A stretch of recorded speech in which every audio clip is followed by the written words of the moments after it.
dasar kalau secara peraturan perundangan itu kita bisa lihat dari fondasi perkembangan yang akan dilakukan ke level dan proyek KKA yang berdasarkan murid.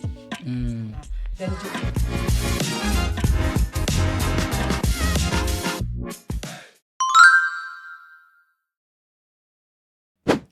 Bismillahirrahmanirrahim. Bang Markum pergi ke Pelabuhan Ratu.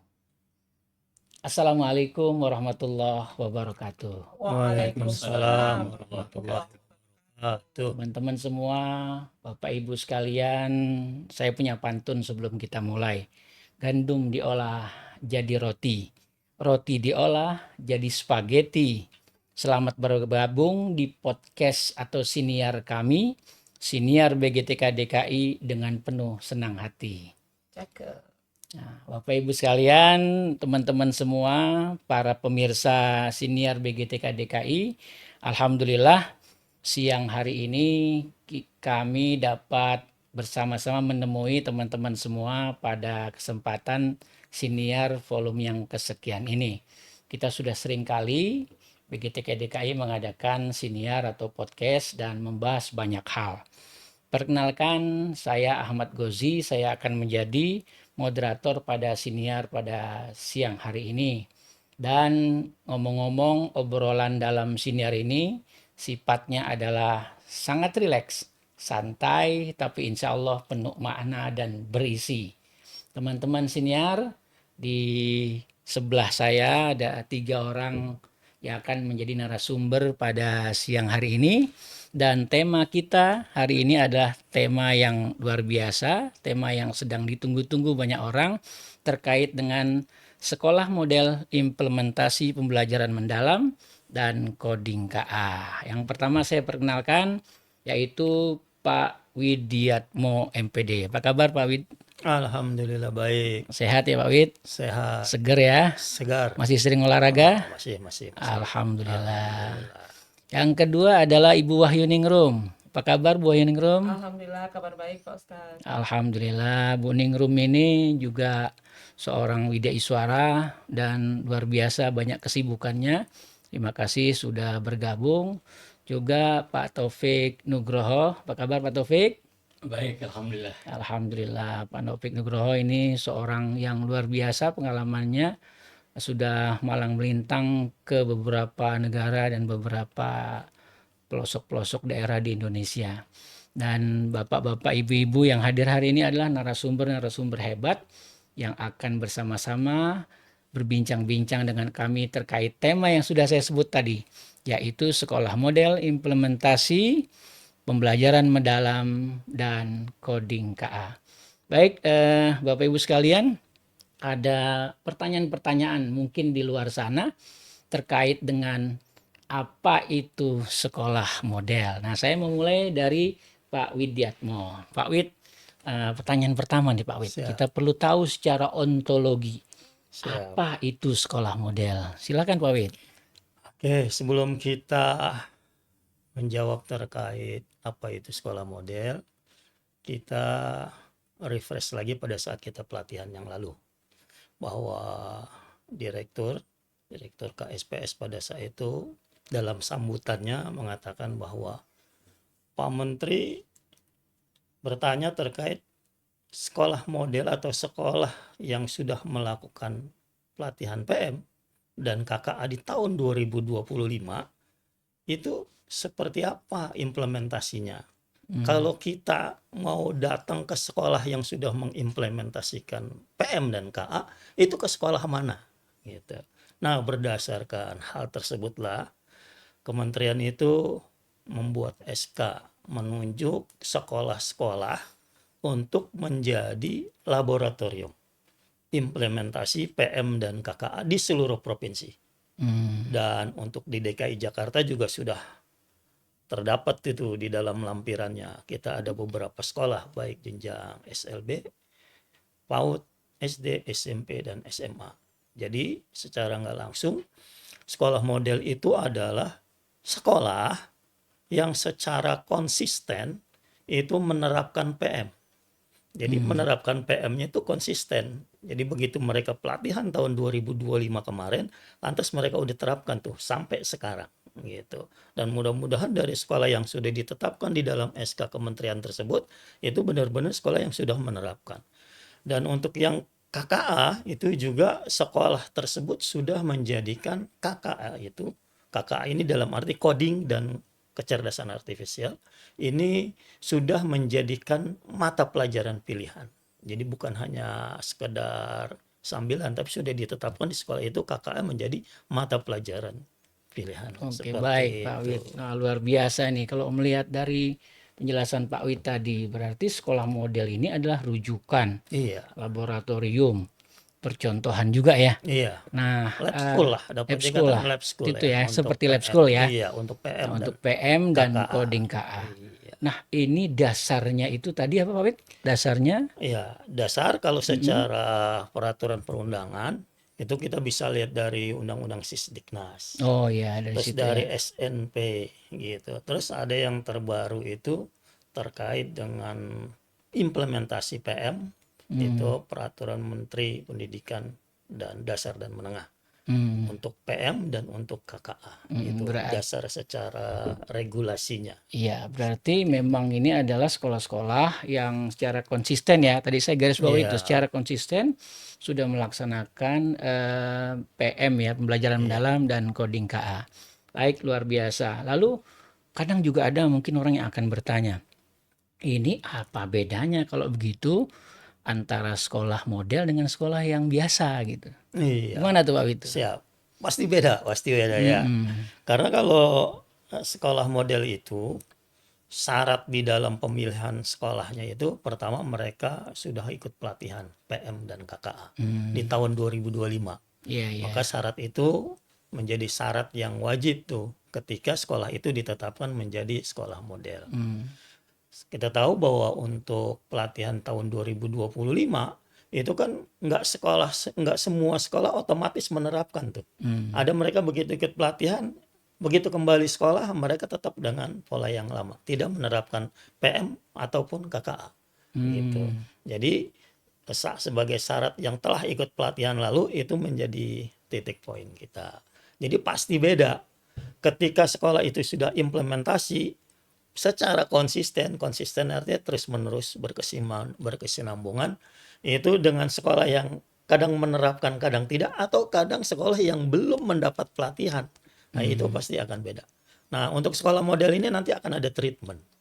Ada treatment dari kementerian, makanya kita bertiga ini dilatih untuk menjadi fasilitator, nanti kita yang akan mentreatment tuh. Treatmentnya bisa ke satuan pendidikannya maupun ke komunitas kerja atau kelompok kerja kalau sekarang namanya. MGMP, MKKS, terus K3S, terus kalau SDKKG, nah seperti itu. Itu pola nanti kita mengintervensi satuan pendidikan Oke. untuk sekolah model. Baik, itu sudah nanti kepada bagaimana intervensi ke sekolah model ya, baik bentuknya pelatihan ataupun nanti monef ya itu. Nah, sekarang saya ke Bu Ningrum ya. Bu Ningrum, ini kan tadi Pak Wid sudah menjelaskan nih, Bu Ningrum terkait dengan bedanya sekolah model, itu pasti sudah melaksanakan PM dan coding KA. Nah, ada nggak Bu Ningrum keunggulan-keunggulan yang memang ditetapkan oleh pemerintah terkait dengan sekolah model ini? Iya, betul sekali. Jadi ada 3 keunggulan untuk sekolah model. Keunggulan yang pertama adalah keunggulan belajar murid. Keunggulan yang kedua adalah keunggulan mengajar para guru atau pendidik di sekolah tersebut. Keunggulan yang ketiga adalah keunggulan kepemimpinan kepala sekolah di sekolah model itu sendiri. Jadi ada 3 keunggulan. Itu dari 3 keunggulan-keunggulan tadi kan pasti ada indikator-indikatornya ya. Dan semuanya itu terkait erat dengan bagaimana implementasi PM dan coding KA ya.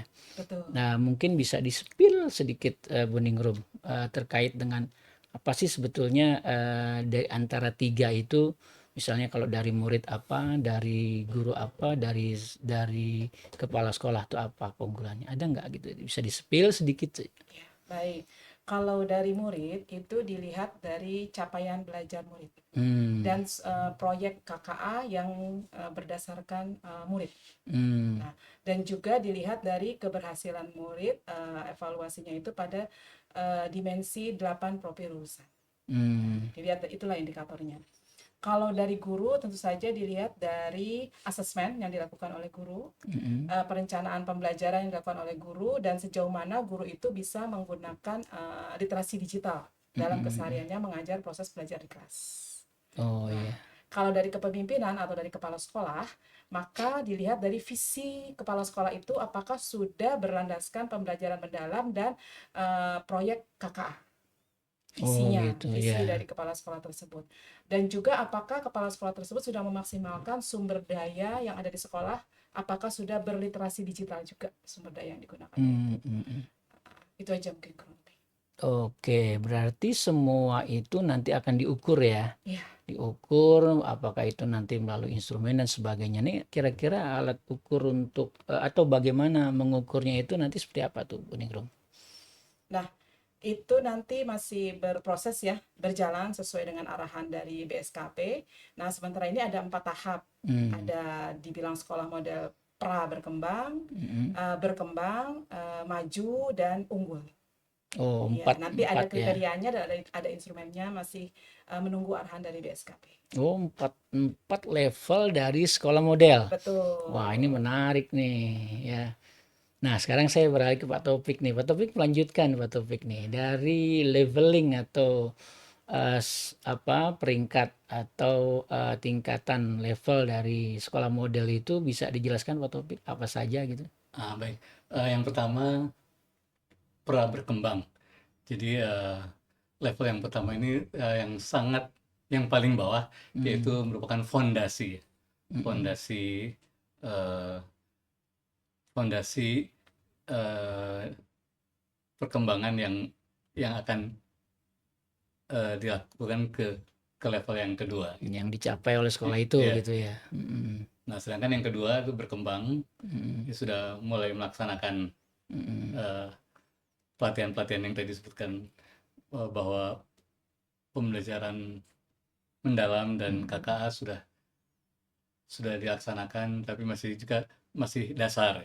Ya. Terus kemudian yang ketiga yaitu level maju. Nah, ini sudah semua berjalan dengan baik. Dan yang terakhir yaitu level unggul, yaitu pelaksanaannya sudah baik dan berdampak untuk sekolah-sekolah yang lainnya. Berarti ketika sekolah-sekolah ini diberikan level tersebut, nanti akan ada treatmentnya ya, ada pelatihan-pelatihannya ya. Pelatihan treatment yang sesuai dengan level tersebut. Sesuai dengan level ya. Artinya karena sekolah itu kan semuanya butuh di treatment, butuh diberikan perlakuan baik yang baru pra berkembang, kemudian berkembang, lalu satu lagi maju dan yang unggul. terakhir unggul. Nah, Pak Taufik boleh juga nih kita minta diinformasikan nih. Ini kan Bapak-bapak Ibu-ibu ini kan sudah ikut pelatihan fasilitator nasional. Pemirsa, ini beliau bertiga ini adalah orang-orang yang sudah pernah mengikuti BIMTEK fasilitator nasional untuk sekolah model implementasi PM dan coding KA. Karena itu kita perlu tanya juga nih dalam pelatihan tersebut Pak Taufik itu kemarin yang didapatkan informasinya atau pelatihannya apa saja tuh materinya? Oke, ada 9 materi yang sangat esensial dalam pelatihan dalam BIMTEK tadi, BIMTEK Fasnas. Yang pertama itu desain sekolah model dan peran pengawas sekolah model. Jadi ini sangat penting. Kemudian yang kedua itu analisis kriteria keberhasilan sekolah model berdasar asesmen awal. Kemudian yang ketiga penyusunan rencana kerja kepala sekolah model berdasarkan asesmen awal. Kemudian yang keempat penguatan materi substansi sekolah model. Yang kelima, strategi pengelolaan sekolah model. Yang keenam, strategi pengembangan sekolah model di kelompok kerja kepala sekolah. Yang ketujuh, berbagi praktik baik keberhasilan pembinaan sekolah model di kelompok kerja pengawas sekolah. Kemudian yang kedelapan, penyusunan laporan program pembinaan sekolah model. Dan yang terakhir adalah proyek rencana kerja pengawas sekolah model. Wah, luar biasa ya. Banyak ya, sampai 9. Ini insya Allah nih teman-teman semua matang semua nih 9 materi ini. Nah, kedepannya juga kita perlu tahu kan, pemirsa ya, bahwa para fasilitator atau para narasumber dan kemudian mereka mengimbaskan itu dari implementasi sekolah model dalam PM dan KKA ini, itu kapan nih nanti Pak Topik akan mulai diberlakukan? Ya tahun ini. Jadi Tahun ini. ya segera dengan nunggu sedikit kelengkapan yang tadi sebagaimana Ibu Ningrum katakan masih ada hal-hal yang saya sedang sambil berjalan. Sambil berjalan ya. Tahun yang jelas tahun ini, Pak. Tahun ini, baik. Pak Wid, ini tadi disebut-sebut sama Pak Taufik, juga ada Bu Ningrum tadi menyebut tentang asesmen awal nih. Itu semacam asesmen diri sendiri ya di sekolah itu. Itu bisa dijelaskan gimana Pak? Iya. Jadi dari 4 level sekolah model yang nanti ada, yaitu tahap 1 pra berkembang, tahap 2 berkembang, tahap 3 maju, tahap 4 unggul. Itu kan kita belum bisa menentukan tuh. Atau sekolah sendiri belum tahu karena di SK itu tidak menyertakan. Misalnya untuk DKI Jakarta yang menjadi sekolah model adalah sekolah A. Dia belum ada labelnya tuh. Dia di level berapa? Apakah tahap 1, tahap 2, tahap 3, tahap 4. Nah, sekarang sedang dikembangkan sebuah aplikasi website terutama dari Direktorat SD itu terkait data itu. Jadi sekolah yang sudah masuk ke dalam SK itu nanti ketika kita masuk ke website itu kita lihat sekolahnya, nanti kita akan memperoleh data terkait sekolah tersebut. Misalnya dari 3 indikator keberhasilan sekolah model kan dilihat dari muridnya, dilihat dari gurunya, dilihat dari kepala sekolahnya. Kalau murid yang dilihat adalah cara belajarnya atau keunggulan belajar murid. Kalau guru cara mengajarnya, berarti keunggulan mengajar guru. Kalau kepala sekolah apanya? Kepemimpinannya. Berarti keunggulan kepemimpinan kepala sekolah. Nah, nanti kan kita tahu tuh ketika buka website tersebut keunggulan murid atau cara belajar murid dia berapa persen sudah. Di keunggulan mengajar guru berapa persen. Kepemimpinan kepala sekolah berapa persen. Kalau dia 100%, otomatis kita udah bisa menjustifikasi bahwa sekolah model itu sudah ada di tahap maju. Nah, terus kalau sudah tahap maju, apa yang perlu kita intervensi kan gitu kan? Tetap ada yang akan kita intervensi. Karena nanti kita mengintervensinya dari 3 hal tersebut tuh sebagai indikator keberhasilan sekolah model. Kita lihat intervensinya terhadap muridnya, terhadap gurunya, terhadap kepala sekolah. Dan yang jadi catatan kita pada saat pelatihan kemarin ya Pak Taufik ya, bahwa kita tidak bicara substansi terkait PM. Kan substansi PM ada prinsip pembelajaran dalam pembelajaran mendalam. Mindful, meaningful, joyful. Kita nggak bahas itu. Kita nggak bicara tentang pengalaman belajar. Memahami, mengaplikasi, enggak. Justru kita banyaknya adalah terkait bagaimana sekolah itu nanti akan mengimplementasikan. Nah, karena kita kemarin kelasnya kepala sekolah, berarti titik tolaknya bagaimana kepala sekolah itu mengatur satuan pendidikan untuk bisa mengimplementasikan PM dan KKA seperti itu. Karena sekolah itu sebagai laboratorium. Sekolah sebagai laboratorium. Iya, baik. Nah, kalau sudah melihat seperti itu, ini peran BGTK DKI dalam implementasi sekolah model dalam PMKA ini seperti apa nih, Pak Wid atau Pak Ningrum atau Pak Topik nih? Boleh, silakan, Pak Ningrum. Saya coba ya. Silakan. Peran kita sebagai UPT, panjangan tangan dari KSPSTK, kita menjaga, kita melihat, kita memantau apakah sekolah model itu bisa naik minimal 1 level ke atas. 1 itu. Kedua, kita juga memastikan mereka siap tidak siap, harus siap sebagai sekolah model karena sudah di SK-kan. Dan jadi sebagai acuan nanti agar mereka dapat menjadi rujukan bagi sekolah tetangga di sekitarnya. Jadi bisa membagi praktik baik, bisa membuka wilayah untuk saling memberikan refleksi satu sama lain. Jadi berguna bagi sekolah-sekolah di sekitarnya. Jadi melakukan pendampingan ya, Ya, pendampingan dan mengawal. mengawal, mendampingi implementasi PM dan KKA. Oke. Semoga ya, harus. Iya harus ya. Kenapa? Karena ini kan program bersama. Ya, Dan dengan adanya UPT kan betul-betul bisa melihat secara langsung di daerah masing-masing. Nah, ini juga nih apa namanya, kalau tadi dijelaskan sekolah model itu A, B, C, D. Itu ada kriterianya. Apakah sekolah model itu harus sekolah yang bonafit atau sekolah yang wah gitu loh. Kan ada sekolah yang wah, yang bonafit, atau sekolah yang dianggap hebat lah di tengah-tengah masyarakat. Apakah sekolah model itu harus sekolah-sekolah yang seperti itu atau tidak? Silakan nih Pak Wid, Iya. Pak Topik atau Pak Oke. Bu Boleh Wahyu. saya, boleh. Ya silakan Pak Topik. Jadi sekolah model Hmm.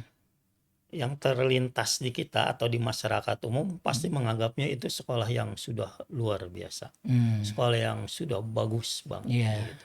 Tapi sekolah model implementasi PM dan KK ini kita punya kriteria kan. Salah satu kriterianya itu adalah sekolah itu akreditasi minimal B. Oh B ya. Minimal. Jadi boleh B, boleh A. Artinya apa? Ketika sekolah itu akreditasinya B, berarti kan sekolah ini masih dalam kondisi menengah lah ya, belum menjadi sekolah yang unggul banget gitu. Berarti dapat dikatakan sekolah model itu nanti bervariasi. Jadi ada sekolah yang sudah akreditasinya A, ada yang masih B gitu kan. Jadi kalau kita lihat persepsi masyarakat bisa jadi sekolah yang biasa-biasa saja atau sekolah yang sudah luar biasa Iya. gitu. Jadi kenapa dijadikan model? Karena harapannya sekolah ini menjadi laboratorium implementasi pembelajaran mendalam dan implementasi coding dan KA. Oh gitu ya. Karena itu mungkin tuh ada leveling tadi ya. Iya, Ada apa namanya peringkat dari masing-masing perkembangannya ya. Ada yang pra berkembang, kemudian maju dan unggul. unggul. Karena itu boleh jadi di beberapa daerah itu berbeda. Betul. Itu ya. Betul. Nah, bisa dijelaskan tuh. Gimana Variatif. tuh? Iya. Jangankan daerah. Kita aja di DKI kan sudah ditentukan tuh berdasarkan SK itu kalau nggak salah ada 40 ya. 40 yang sebenarnya 40 kepala 40 sekolah. sekolah. 40 sekolah. Jadi tersebar di tiap-tiap jenjang. Ada jenjang PAUD, SD, SMP, SMA, SMK juga ada ya, serta SLB. Nah dari 40 itu bisa saja mereka ada yang di level berkembang. Kalau yang pra berkembang kayaknya nggak mungkin lah ya. Masa mereka udah pelatihan PM, terus udah implementasi masih di pra berkembang. Ntar dari 40 itu ada juga ada di level maju. Bahkan mungkin ada yang sudah di level unggul. Gitu. Jadi variatif memang, apalagi kalau dibandingkan provinsi lain yang wilayahnya lebih besar pasti kan ya gitu. Nah, dari 40 yang tadi disebut di DKI Jakarta ya. Itu kan jenjangnya dari mulai SD. Dari TK ya, TK, PAUD, SD, SMP, SMA. Ada 2 SLB juga. Ada 2 SLB juga. Nah, ini kan luar biasa nih. Nah, yang diharapkan dari sekolah model ini dari setiap jenjang ini nanti itu apa ya dampaknya tuh? Bu Ningrum atau Pak Silakan Pak Taufik. Oke, baik. Jadi memang ya seperti istilah sekolah model itu sendiri. Jadi diharapkan menjadi laboratorium, menjadi pusat belajar, benchmarking. Jadi nanti terutama bagi sekolah-sekolah di sekitarnya, sehingga kualitas pembelajaran dalam konteks ini pembelajaran mendalam dan pelaksanaan coding dan kecerdasan artifisial itu dapat dipastikan berjalan dengan baik sehingga menjawab tantangan zaman yang begitu luar biasa sekarang ini. Berarti dampaknya nanti langsung ke siswa ya? Siswa. Ke siswa langsung, jadi bukan hanya sekolah ya, Meskipun namanya adalah sekolah model, lalu kemudian diberikan intervensi baik oleh Pemda, pemerintah, UPT, dan juga mitra, kemudian nanti dampaknya langsung ke siswa Ya, kan, begitu ya? ujung-ujungnya dampaknya ke siswa. Dampaknya ke siswa. Nah, kalau ada pertanyaan begini ya, kepada sekolah-sekolah swasta itu bagaimana tuh sekolah model? Banyak juga kan yang sekolah swasta? Ada ya. ada. Nah, bisa dijelaskan tuh Iya. Pak Wit atau Bu Ningrum? Jadi ada syarat khusus juga kan setelah diakreditasinya B, kalau swasta itu harus ada rekomendasi dari yayasan. Oh gitu Jadi ya. yayasan sudah mengetahui dan mengizinkan. Karena biasanya kalau swasta kan gitu. Ketika yayasan nggak tahu hanya dari sekolahnya saja, maka nanti bisa terjadi masalah di kemudian hari. Oh, Sedangkan kalau dari negeri itu harus ada rekomendasi dari dinas pendidikan baik provinsi maupun kabupaten kota tersebut. Ya, yang jelas dua sekolah ya, artinya yang sekolah negeri maupun yang swasta kan bisa masuk dalam sekolah model itu ya. Bisa. Nah, oke, baik. Bapak Ibu sekalian, mungkin ini pertanyaan terakhir ya. Silakan mungkin nanti saling menambahkan ya. Ketika nantinya kita dari pemerintah meminta Bapak Ibu atau yang ada di BGTK DKI Jakarta ini untuk mengevaluasi, itu nanti bentuk evaluasinya seperti apa ya? Apakah nanti sekolah model ini evaluasi dengan instrumen tertentu dalam bentuk monep atau apa? Silakan mungkin Pak siapa? Pak Taufik, Bu Bu Ningrum. Kemarin secara tidak langsung ya diberitahu oleh narasumber kami adalah bisa berupa monitoring dan evaluasi. Yeah. Jadi berkala juga atau berperiode sesuai dengan instrumen yang harus kita isi. Oh gitu. Ya, seperti itu kurang lebih. Ada tambahan mungkin Pak Wit atau Pak Taufik? Ya, kalau dari saya dilihat dari fungsi dari BGTK. BGTK itu kan punya 9 fungsi. Dan di salah satu fungsinya ada monitoring dan evaluasi. Jadi monitoring dan evaluasi udah memang fungsi BGTK, emang kerjaannya BGTK. Jadi tanpa ada sekolah model tuh fungsi itu harus dijalankan. Apalagi dengan adanya sekolah model pasti monitoring dan evaluasi akan dilakukan. Jadi sejalan ya. Jadi dengan apa? Nanti akan ada instrumen tuh dari kementerian. Bagaimana mengevaluasi sekolah model yang sudah ditetapkan, entah periodenya semesteran atau tahunan. Nanti kita lihat perkembangannya. Karena sampai sekarang instrumen itu belum lagi dalam proses perkembangan. Ini kan pastinya instrumen itu kan sama ya untuk semua daerah kan. Betul. Sama dan pada akhirnya semua menggunakan instrumen yang sama sehingga juga hasil akhirnya nanti akan valid semua dan objektif. Oke, baik Bapak Ibu para narasumber podcast atau siniar BGTK Provinsi DKI Jakarta siang hari ini, kiranya cukup para pemirsa ya kita bincang-bincang hari ini. Mudah-mudahan bincang-bincang kita manfaat dan sudah banyak informasi yang kita dapatkan dari 3 narasumber hebat ini. Mudah-mudahan kita akan ketemu dalam kegiatan siniar yang lainnya. Salam kami semua, semoga Bapak Ibu senantiasa bisa mengupdate terus informasi-informasi terkait dengan kependidikan dan terkait dengan pembelajaran, khususnya dari siniar atau podcast BGTK DKI Jakarta. Dari kami cukup sekian dan sekali lagi terima kasih 3 narasumber, Pak Wit, Bu Ningrum, dan Pak Taufik. Sampai jumpa lagi pada waktu dan gelombang yang lainnya. Ya. Para pemirsa semua, terima kasih banyak atas perhatiannya dan semoga kita bisa bertemu pada siniar yang lainnya. Tetap sehat, tetap semangat, dan Bang Markum pergi ke Pelabuhan Ratu. Assalamualaikum warahmatullahi wabarakatuh. Waalaikumsalam menjelang warahmatullahi wabarakatuh. Terima kasih.